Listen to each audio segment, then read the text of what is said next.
Hello నమస్తే, welcome to my channel. ఈరోజు నేను మీతో షేర్ చేసుకోబోతున్న టాపిక్ ఏంటి అని అంటే చాలా యూస్ఫుల్ అయ్యే టాపిక్ అనమాట. రీసెంట్గా అని చెప్పొద్దు కానీ ఈ రోజే అని చెప్పొచ్చు అనమాట. ఏం లేదు, ఆంధ్రప్రదేశ్లో రీసెంట్గా చికెన్ తిని బ్లూ బర్డ్ వచ్చి ఇమీడియట్గా ఎక్స్పైర్డ్ అవ్వడం జరిగింది, చనిపోవడం జరిగింది. పసిపాప అంటే ఒక 3 to 4 years, 5 to 6 years ఉంటుండొచ్చు. Narasaraopet first ఈ బర్డ్ ఫ్లూ ద్వారా చికెన్ తిని చనిపోవడం జరిగింది. చికెన్ ఎవరైతే తింటున్నారో వాళ్ళు తస్మత్ జాగ్రత్త, ఓకే, చాలా జాగ్రత్తగా ఉండండి. ఏదో ఇప్పుడు నాలిక రుచికి తింటాము, తినిన తర్వాత హెల్త్ అప్సెట్ అయితే చూయించుకుంటాము, బట్ ప్రాణాలే పోతే తిరిగి రావు కదా. సో అందుకోసమే తక్కువైందని చెప్పి మేమైతే లిటరల్లీ మీరు నమ్ముతారో నమ్మరో 2 months అయిపోతుంది అనమాట మేము చికెన్కి దూరంగా ఉండి. అది ఆంధ్రప్రదేశ్ అయినా కానీ తెలంగాణ అయినా కానీ ఎక్కడైనా కానీ బర్డ్ ఫ్లూస్ వస్తున్నాయి అని అంటే చికెన్ని అవాయిడ్ చేయడమే మంచిదని చెప్పొచ్చు.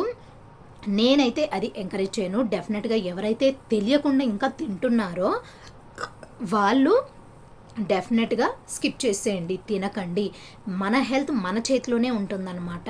సో ఇప్పుడు మన చేతిలో లేని దాన్ని మనము ఆపలేము, కానీ మన చేతిలో ఉన్నదాన్ని మనం ఆపొచ్చు కదా. సో మన హెల్త్ మన చేతిలోనే ఉంది. సో అందుకే దీనికి కొన్ని మంత్స్ మీరు కనుక అవాయిడ్ చేస్తే, ఓకే, కొన్ని మంత్స్ కనుక మీరు దాన్ని తినేయడం మానేస్తే మన హెల్త్ మనమే బాగుపరుచుకున్న వాళ్ళం అవుతాము. సో ప్లీజ్, ఎవరైతే తింటున్నారో ఫ్రిడ్జ్లో పెట్టుకొని తినేవాళ్ళు, కొంతమంది తక్కువ అవుతుందని చెప్పి తెచ్చుకొని తింటూ ఉంటారు కదా, అలాంటి వాళ్ళు కూడా ఫస్ట్ మీ హెల్త్ చూసుకోండి. ఇవి కాకపోతే మనకి ఇంకా ఫిషే కానీ సీవి, ఓకే, అండ్ అలాగే మటన్ ఉండొచ్చు, ఓకే, ఫిష్ ఉండొచ్చు, ఇలాంటి ఇంకా చాలా టైప్స్ ఉన్నాయి. కాబట్టి నాన్ వెజెస్ తెచ్చుకొని అవి తినండి, బట్ చికెన్ మాత్రం తినొద్దు. మీ సేఫ్ గురించే చెప్తున్నాను నేను. సో ఎలాగైనా సరే మీకు ఈ వీడియో యూస్ఫుల్ అయింది అనుకుంటున్నాను. యూస్ఫుల్ అయితే కనుక లైక్ చేయండి, షేర్ చేయండి, కమెంట్ చేయండి, సబ్స్క్రైబ్ చేసుకోండి. మరిన్ని మంచి మంచి వీడియోస్ కోసం మన ఛానల్ని చూస్తూనే ఉండండి, స్వప్న టాక్స్. అండ్ ఇంకొకటి చెప్పడం మర్చిపోయాను, రీసెంట్గా మీకు తెలిసినట్టు బ్యాంకాక్లో ఏమంటారు భూకంపం వచ్చింది కదా, అది మన భారతదేశానికి కూడా రావడానికైతే అవకాశం ఉందంట. సైంటిస్టులు ఏమంటారు నిపుణులు చెప్పడం జరిగింది. సో ఆ హింట్ బ్యాంకాక్ వచ్చింది కదా, ఆ హింటే ఈ ఆంధ్రప్రదేశ్ కూడా వస్తుంది అని చెప్తున్నారనమాట. సో ఆంధ్రప్రదేశ్లో ఉన్న వాళ్ళు కానీ తెలంగాణలో ఉన్న వాళ్ళు కానీ జాగ్రత్తగా ఉండండి, గమనించుకుంటూ ఉండండి. గబక్కన మీకు ఏదన్నా ఇన్సిడెంట్ కనిపించింది అంటే సేఫ్టీకి ఎలా చేయాలో అది ఇప్పటి నుంచే ప్లాన్ వేసి సేఫ్టీగా ఉండండి. ఈ వీడియోని మీతో షేర్ చేసుకోవాలి అనుకున్నాను. జాగ్రత్తగా ఉండండి. దీని వలన ఈ చికెన్ ద్వారా అండ్ అలాగే భూకంపం వచ్చే అవకాశాలు ఉన్నాయి. కాబట్టి మన హెల్త్ మనమే కాపాడుకోవాలి అండ్ అలాగే మనల్ని మనమే కాపాడుకోవాలి. సో ఎస్, అండ్ అలాగే ఏదో చెప్దాం అనుకున్నాను, మర్చిపోయాను. ఓకే, ఈ వీడియో మీకు యూస్ఫుల్ అయింది అనుకుంటున్నాను. యూస్ఫుల్ అయితే please like, share, comment and subscribe to Swapna talks. Until then take care, bye bye, have nice day, keep watching my channel, tata. ఈరోజు మా లాస్యకి హెయిర్ కట్ చేయబోతున్నాను అనమాట. సో నేను ఎలా చేస్తాను అనేది మీతో షేర్ చేసుకుంటాను, డెఫినెట్గా చూడండి. ఫస్ట్ అయితే లివన్ సిరం, హెయిర్ వాష్ చేసిన తర్వాత సిరం అయితే అప్లై చేస్తాను, ఓకే, చూడండి. ఇప్పుడైతే నేను లాస్యకి అయితే హెయిర్ కట్ చేస్తున్నాను. ఎందుకు పార్లర్కి ఇక్కడికి తీసుకెళ్ళడం అనేసి నేనే చేస్తున్నాను అనమాట. ఫస్ట్ అయితే హెయిర్ వాష్ చేసిన తర్వాతకి ఏదైనా సిరం అయితే మనం అప్లై చేయొచ్చు. స్కాల్ఫ్కి అప్లై చేయొద్దు, ఓన్లీ హెయిర్కి మాత్రమే సిరం అయితే అప్లై చేసేసేయాలి. చేసేసిన తర్వాతకి కోమ్ తీసుకొని ఫ్రిజీ హెయిర్ లేకుండా మంచిగా కోమ్ చేసుకోవాలన్నమాట. చేసుకున్న తర్వాతకి మనకి ఏ కట్ కావాలి, బటర్ఫ్లై కట్ కావాలా, లేయర్ కట్ కావాలా, యూ కట్ కావాలా, వి షేప్ కావాలా కింద అనేది మనమే డిసైడ్ అయ్యి ఆ తర్వాతకైతే మనము ఈ విధంగా కట్ అయితే చేసుకోవాల్సి ఉంటుంది. సో నేనైతే ఏం చేస్తున్నాను అని అంటే ఈ విధంగా అయితే హెయిర్ సిరం అప్లై చేసిన తర్వాతకి ఈ విధంగా పైకి మొత్తం పోంటేలు వేసేస్తున్నాను.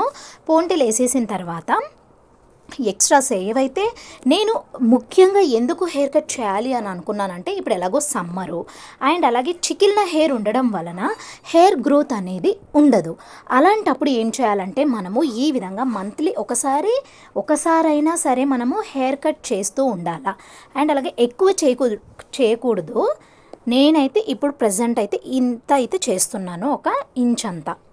ఓకే, మన ఫింగర్లో ఆఫ్ అంతా అయితే నేను చేసేసాను. చికిలిన హెయిర్ మనం కట్ చేయడం వలన హెయిర్ గ్రోత్ అనేది బాగుంటుందన్నమాట. ఆ చికిలిన హెయిర్ ఉండడం వలన హెయిర్ గ్రోత్ని స్టాప్ చేయడం ద్వారా వాళ్ళకి హెయిర్ గ్రోత్ అనేది ఉండదు. ఎవరికైనా సరే ఇదే వర్తిస్తుందన్నమాట. చికిలిన హెయిర్ ఉంటే మనకి హెయిర్ గ్రోత్ అనేది ఉండదు. ఎవరైనా సరే అట్లీస్ట్ మీరు లాస్ట్లో కొనకి ఉన్న కొన్ని వెంట్రుకలైనా నెలకి ఒక్కసారైనా చేయాలంట, అప్పుడే హెయిర్ రీగ్రోతింగ్ అనేది ఉంటుందంట.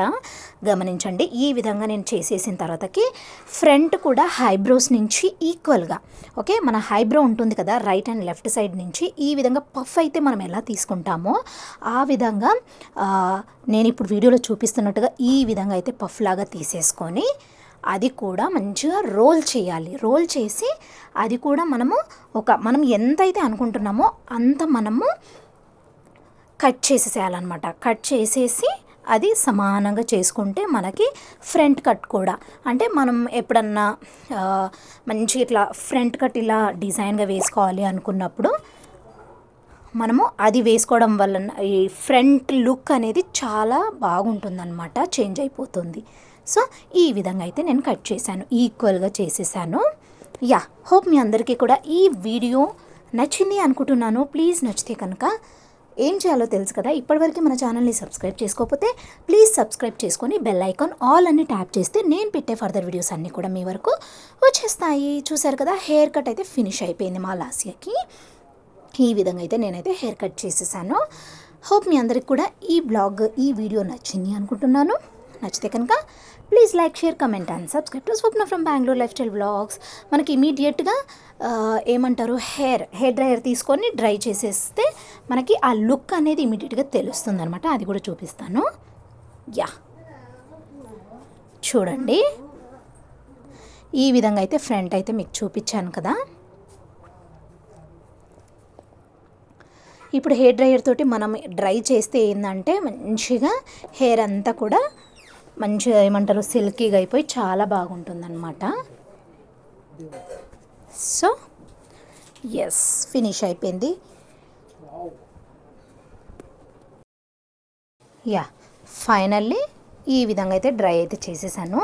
తర్వాత నేను హెయిర్ స్టైల్ అయితే తనకి స్టెప్ జుట్టు వేయాలి అనుకుంటున్నాను, అది కూడా వేసి చూపిస్తాను. అండ్ అలాగే నేను చిన్న క్లిప్స్ కూడా తెచ్చాను. స్టెప్ హెయిర్ స్టైల్ వేసిన తర్వాతకి తనకి క్లిప్స్ చాలా బాగుంటుంది.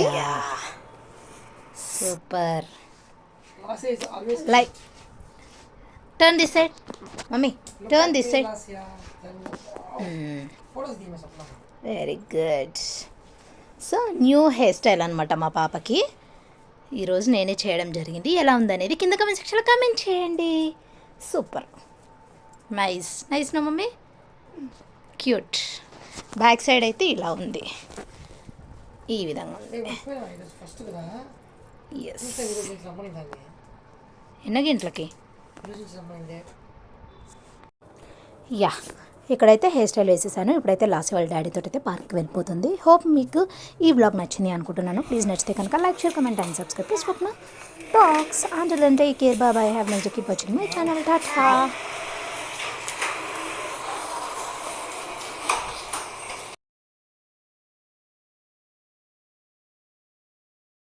Thanks for watching. Bye bye. Take care.